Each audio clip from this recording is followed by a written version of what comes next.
tàu à.你这边啥都是一个手都知道。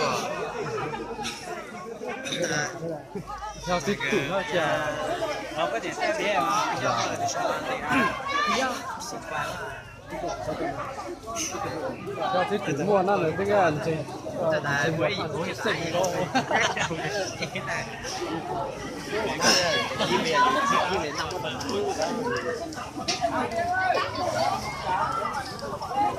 Bây giờ chơi mấy đấy sai.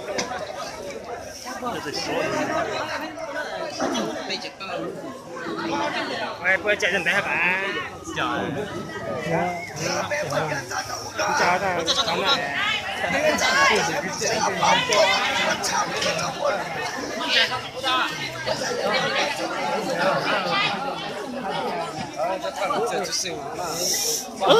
Cái tin nhập bón lọt chụp lên.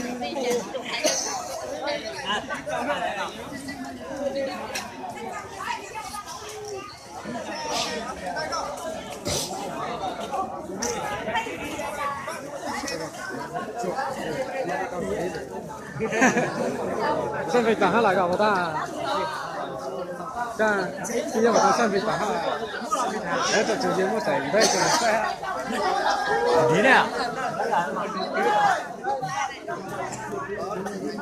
Con dùng cam rồi hết rồi. Con dùng cam thật chi ha.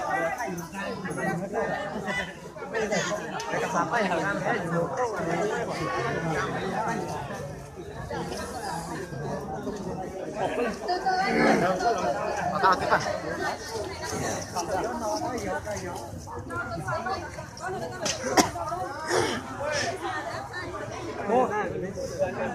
Dùng nào tốt là dùng nào. Không ha, nó lúc có tật. Tin tăng nè.